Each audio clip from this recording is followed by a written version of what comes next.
Inbal, thank you so much for taking some time to hang with me today. I appreciate it. Thank you so much. I'm so excited to be here. Yeah, so you are an amazing entrepreneur. I love what you're doing. That you've created one company and now you see the opportunity to help other people based on your own personal experience. So, first of all, take us to your first business, which you still own and still operate. How did you get the idea for it? Um, it was right when my husband and I first started dating, and we always kind of wanted extra income and just kind of a way to make it easier for us to travel and things like that. And so we looked at different opportunities and we kind of came across candles, which is weird because none of us were really candle people. Like I maybe bought 4 or 5 candles in my life before. But we started researching and we knew we wanted to do something non-toxic because we believe in a very clean lifestyle. And yeah, we did research and played around with some wax and looked at YouTube videos. And after 6 months, launched GOLDWICK. And it's definitely been a learning experience, but it's been super fun doing it with him. And he's helped with markets and helped me with fragrances and things like that. So it's been fun. Amazing. And would you consider yourself a candle person now?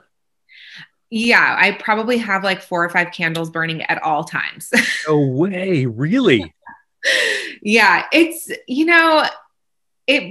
it really does create like memories for me and just it's always nice to walk in. It's funny because I make all my candles in my house, my sense of smell for them because I'm always around them. I don't normally smell them as strongly as other people do. Yeah. And I remember going to one of my girlfriend's houses over Christmas, and I walked into her apartment after not being around candles for a couple weeks, and it was like she had my candle lit, and I smelled it, and I was like, "Oh my gosh! Like this is the aroma, that I miss. Like I really miss just smelling them. I smell them, of course, but it's not that like vibrant Right. as I did after I was not around them for a couple weeks." And when you're burning four or five in your house at one time, are these, I assume, different aromas? Like they're different smells. It's not the same smell, right? Yeah, so I have usually one, not necessarily like all at once. I'll have one in my room, so upstairs in our bedroom, and then I'll have like maybe 2 downstairs, and then one in my daughter's room. Sometimes after she, has a diaper change. Yes. But yeah, we always have some going, and mixing fragrances is a lot of fun because then you kind of have ideas for the future. Fragrance was the word I was missing in my vocabulary. I was like, smell, scent, flavor, Yeah, a lot. You can use whatever word you want. a flavor. Okay, so you first started out, it sounds like with markets, because that's an easy place to be able to take things and kind of show. Did you then soon launch a website? Did you get it in stores? Like, take us through that journey a little bit. Yeah, so I first and foremost, we came up with a name. And because all my candles are infused with real gold, which makes the wax shimmer really beautifully when it melts, we kind of started playing around with words and we came up with Goldwick. And I was like, oh my gosh, I love the name Goldwick. So I trademarked the name and then kind of did the business aspect of it first. We created a partnership because we weren't married at the time, and created a website, did a trademark, like I said. And then I was lucky enough to be friends with a lot of people who own gyms and bars and things like that. And so I started to ask them if I could do pop-ups in their venues, and they said yes. So I started to do little shows, and I did a farmer's market down at the Newport Beach Peninsula. And a lot of people came to see me there and are still customers to this day. So yeah, I started off with shows and markets and things like that. And then slowly got into retailers, very small ones. Boutiques. Yeah, really small boutiques, like a bar studio. There's a boutique right now actually in Costa Mesa that carries mine called Ivy and Pine. A friend of mine runs that boutique. And so she has my candles. So yeah. Very fun. So as you were going about this, at some point you wanted to be able to present this product to some sort of influencer, I'm assuming.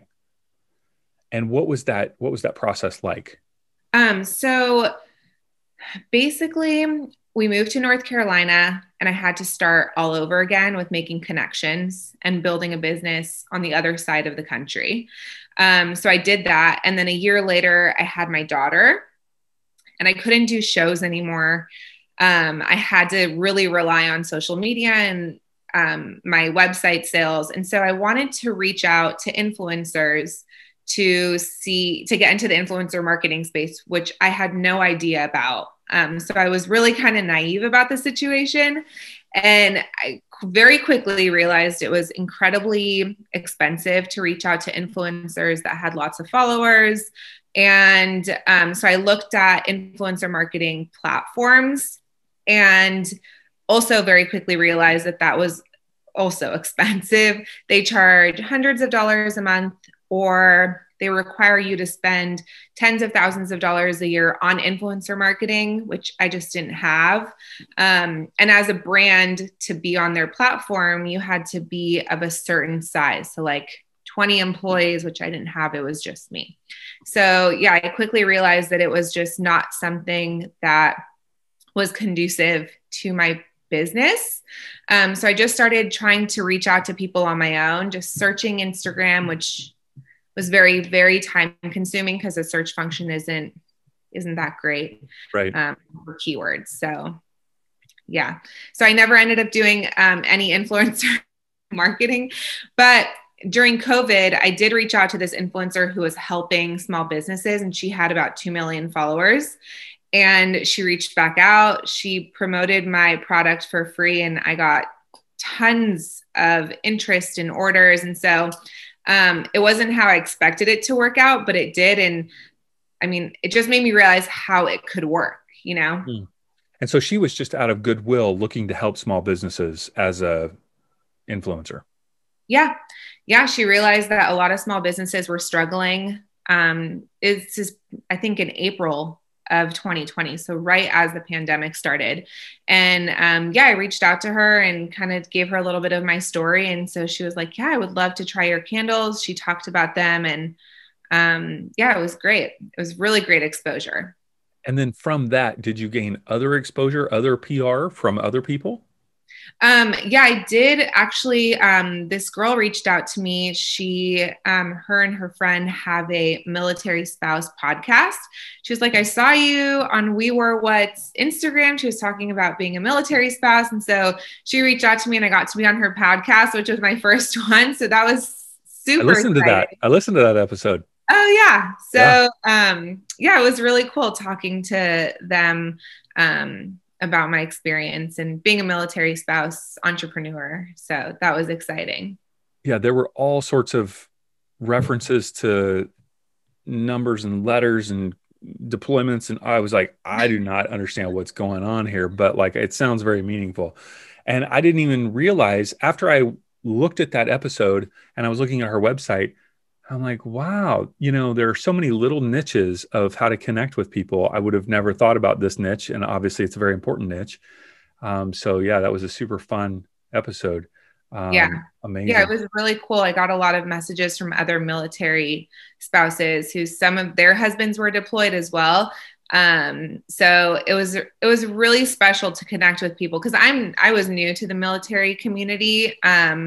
And it was just nice to hear from other people from all across in similar situations, which was nice. Yeah. Yeah. Amazing. My grandfather was in the Navy for 30 years and retired Master Chief. And so both of my grandparents, who have since passed, were very involved in an organization called the Fleet Reserve Association. And it was, military spouses and connecting, and it was all in person. And unfortunately, I think those types of organizations are oftentimes dying out now because it was an older generation. And now my guess is a lot of the connection is online, like you're talking about. So. Yeah, it is. I got really lucky because when we moved to North Carolina, my husband was starting a training program alongside a lot of other people at the same time. So they had kind of a program for all of us to meet at the same Nice. time. And so we have a really awesome group of girls that became friends. But that's not common from what I hear. Okay. That's So awesome. yeah. Very Yeah. fun. Okay, so you had this experience trying to get connected to influencers, and at some point in time, then you had the idea of what if I could do something different? Like what could I do to help in this situation? Help me through that thought process. So it was like 4 months after my daughter was born in November of 2019.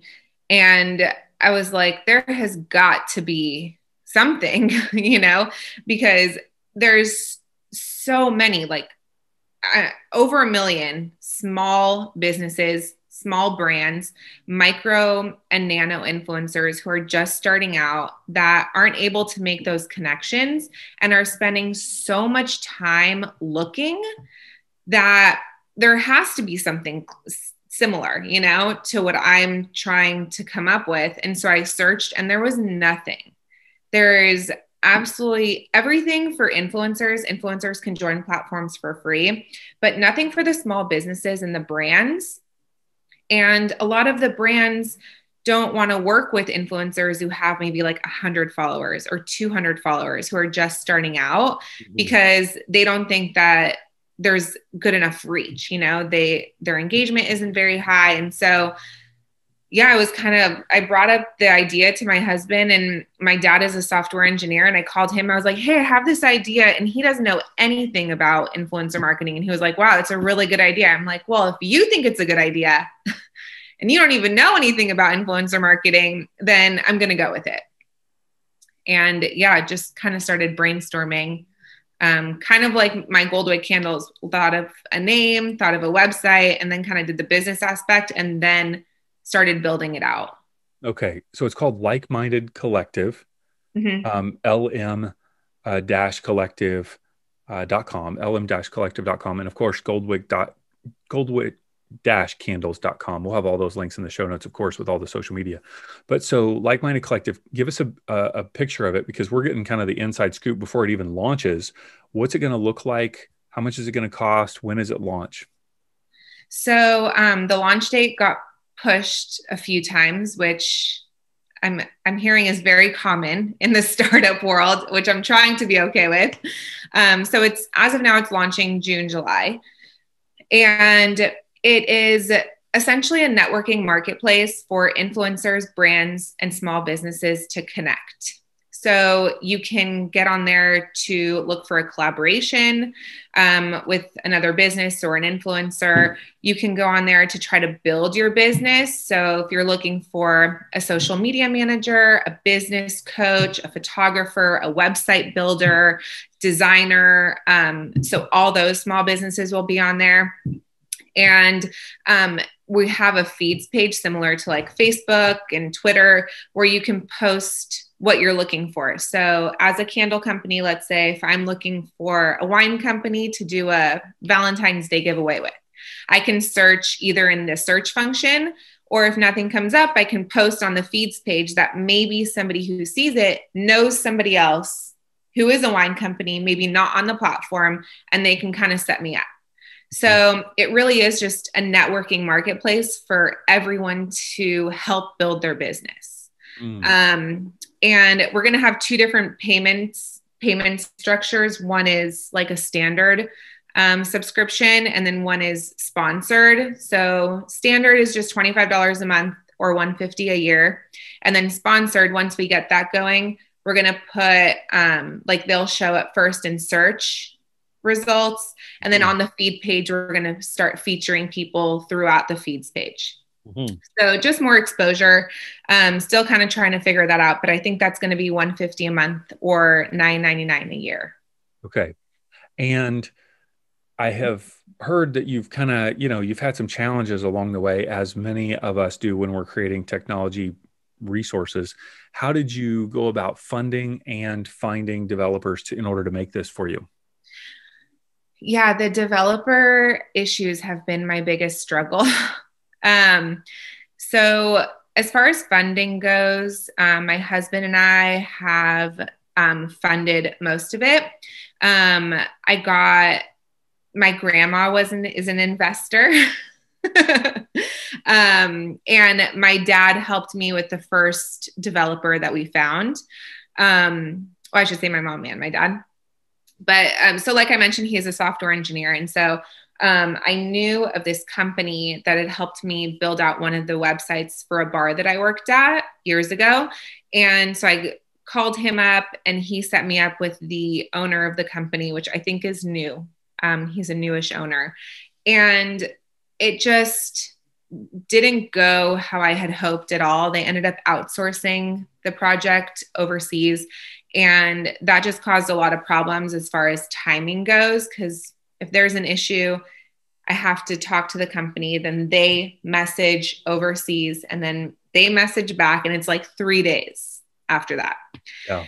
So the communication wasn't there. They weren't reviewing the project as it was being done. So I had to review everything, which was also very time consuming and frustrating because there were grammatical errors, spelling errors, revisions that I was giving were not getting done like I had hoped. So I ended up parting ways with them without them finishing, and having to find new developers, learning from the mistakes that I had made in the past. So yeah, we hired somebody else. It took about 3 months, which is just frustrating in and of itself because you're trying to launch and now you're at a standstill. So we hired an awesome guy who didn't have the knowledge to develop it, but he had a company and he was willing to be the project manager for. So he hired a developer who, without him knowing, outsourced the project as well. So it was like deja vu. I was going through the same thing over again. And we eventually fired that developer, and now we have 2 developers working on it. So hence the delays. But, it's just, everything is a learning process, and you get what you pay for type of situation. And unfortunately, we're bootstrapping this, and I don't have $100,000 to build it out like it maybe should have been built out in the beginning. Yeah. But that's okay. It's taking a little bit longer, but I hired an amazing PR company and a social media management company, and they're killing it and building up the hype for when it actually does launch. So just trying to stay positive. Yeah. Well, I appreciate you sharing that journey, because that's one that I'm sure a lot of people can, resonate with. What would you say if you had to go back and do over again, that first company that you hired? What are the questions that you wish you would have asked, or the things that you wish you would have had in place? I definitely would have asked if they outsource, because I wouldn't mind if they were honest with me up front, and if they did some of the due diligence that I was doing. So I would have asked if they were outsourcing. I would have asked for weekly updates to see that everything was on track. And I would definitely ask to get the contact information of the developer so I wouldn't have to go through them. Because even after we had parted ways, there were still issues. And so we had to, again, deal with this company who then had to talk to their developer. So everything just took so much longer. So if I had a direct contact, and my dad was helping me through this whole process. So if my dad had a direct contact where he could just talk to somebody instead of explaining, right, somebody who didn't know what he was talking about, it would have just cut down a lot of time. Sure. So I think just making sure that the communication aspect of it was really honed in on would have been a lot more helpful. Mm-hmm.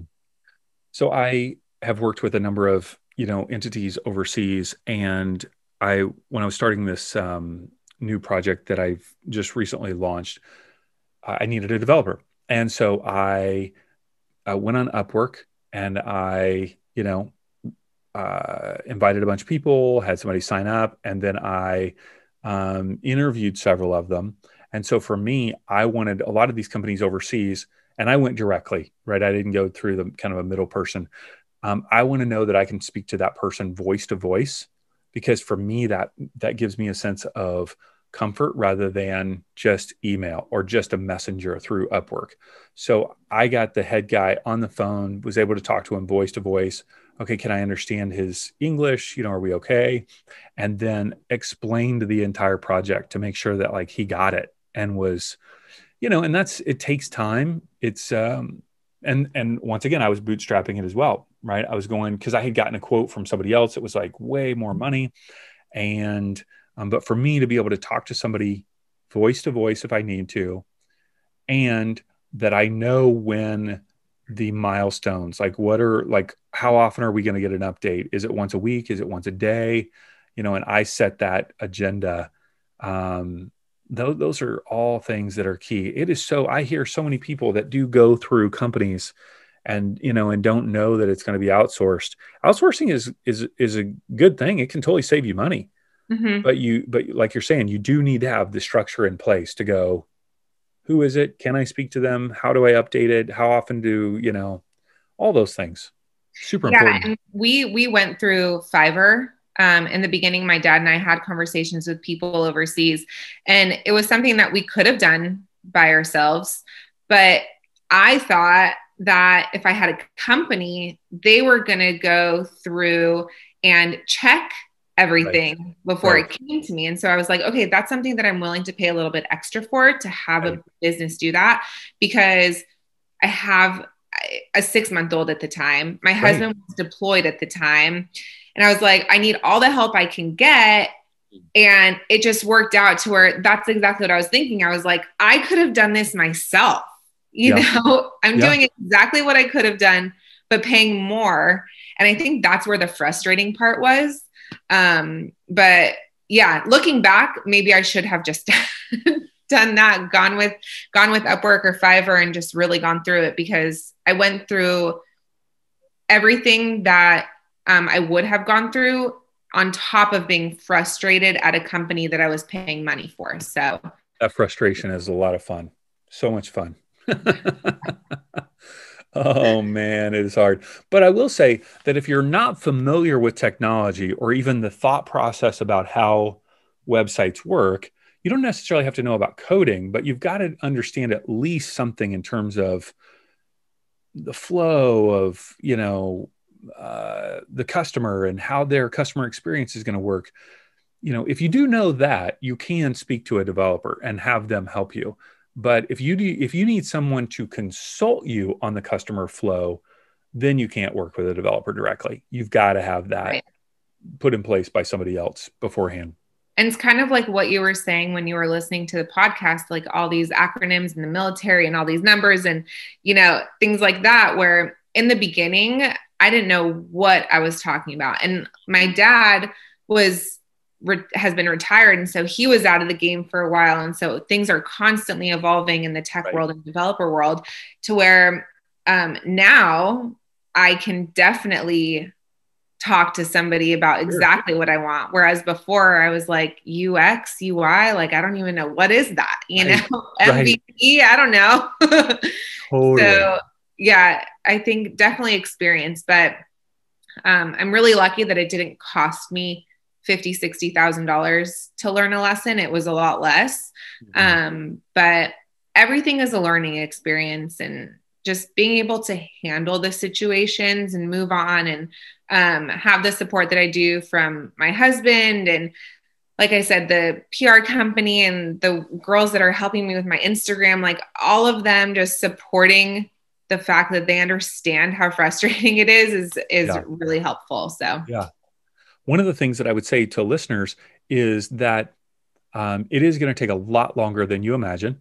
So that's just the case. If you're going to be developing some sort of, even just a basic website, it's probably going to take longer than you imagine, but especially if it gets developers involved and there's coding. And then the other is, it's going to take quite a bit more money than you imagine, because you are going to discover things that you want that you would have never even known that you wanted until you got into the process. So like this, with this latest project I had, I ended up wanting to add this whole affiliate program, the brand ambassador program. And I'm like, oh, I didn't even think of that before I got into this. Well, that takes time. That takes money. And so it's going to cost you more, even if it's not the developer's fault. It's basically because of your own ignorance, my own ignorance of not knowing that I was going to want something until you get into it, and then you go, yeah, okay, we need that. We need that. We got to have that. No, and 100%, that's exactly what happened to me as well. There was also one more lesson that your listeners can learn from. So I hired this new project manager / developer, and we were going through the different contracts and back and forth and editing, and somehow a big part of the project got taken out of the contract. It wasn't on the developer's end. It was my dad and I were reviewing it, and one of the edits came out. And we went through like 10 revisions of this project. And when it came time to develop and we were talking about things and I went back to the contract, I was like, oh my gosh, this isn't even in the contract, And it was one of those like, why is this happening type of moments. But reviewing the contract a million times and making sure that everything is in there is crucial, because, it's like you said, it's an added fee. It's more time, because right now the estimate that I got doesn't include that. So it's like, okay, we're going to launch, and then this is going to be an addition. So we'll launch it like a month later or something. So yeah, more money, more time, but just making sure to review everything and double check and triple check and have different drafts, because like I said, it was on the original draft, but it somehow got deleted from the second draft. So another useful hint. I admire you so much. One, you have a 20-month-old. Two, you have an 8-month-old in your womb. So I guess that's negative 1 month old. That's a negative 1 month old. We hope it's a negative 1 month old. You are owning and making your own candles for GOLDWICK. I mean, like you're hands-on, and your husband is in the military, and you are launching a new tech company. You're out of control. You are literally out of control with all of these things. Don't like being bored. Yeah. You're not only sustaining life with your, daughter, you're making life, and you're making a business. You're sustaining 2 lives. You're sustaining GOLDWICK candles and your daughter, and you're making 2 lives. You're making a baby, and you're making a new company. It is a little crazy. I will say we do have a nanny that comes for 3 hours a day. So that definitely, gives not enough computer time. I know. I'm telling your husband, it's got to be 8, at least. That's why he's getting out. So he's getting out, and we're moving back to California, hopefully, because, he, like I said, he's super supportive, and it's he's excited for me to run with this business. And he knows that being in California with my parents' help and his job opportunities out here will definitely give me a little bit of a break. Okay. One last question before we leave. Inbal Claudio. Whoa. That is the coolest name ever. I've never even heard of that. Tell me more. So I was born in Israel. Inbal is a very common name in Israel in Hebrew. And so my name was Inbal Gavili. And then I got married. My husband's half Italian, his dad's side. So the Claudio, Inbal Very Claudio. Fun. And Inbal means, what does Inbal mean? So in Hebrew, it means that little clapper inside of the bell. Oh, okay. Yeah. So you're just like a natural born bell ringer. You're just making noise wherever you go. Exactly. Yep. That's me. And then my daughter's name is Sivan. We had to name her something Hebrew because I couldn't be the only one with a different name. So she's along for the ride too. People are like, huh? How do you spell that? But I love it. So that's great. Here in Orange County, where I live and where you might be moving back to, there is an incredible Jewish community center in Irvine, Newport Beach, which you probably already know about. Of course you know about that. Why am I telling you these things? Okay, we're going to edit that part out because that was just ignorant. Okay. But if people don't know, It's a really great, are you talking about the JCC? Yes. Yeah. They have an amazing gym. They have great childcare. They have a great community for any Jewish person in Orange County or the surrounding areas. So You don't have to be Jewish because I have friends that send their kids there to school and are in a dual immersion class, English and Spanish, in a Jewish school. mhm. So yeah, they absolutely love it. I Yeah. have been to the JCC as a special person of the day for multiple kids, I will tell you. Wow. And you don't have to be Jewish. You're right. Cause I know a lot of people who go to the gym there that are not Jewish because it's Yeah, that good of a gym. I love it. All right, goldwick-candles.com and lm-collective.com. We'll put all the links in the show notes and the social media links as well. So, Inbal, thank you so much for Thank sharing you your story. so much for having me. Thank you.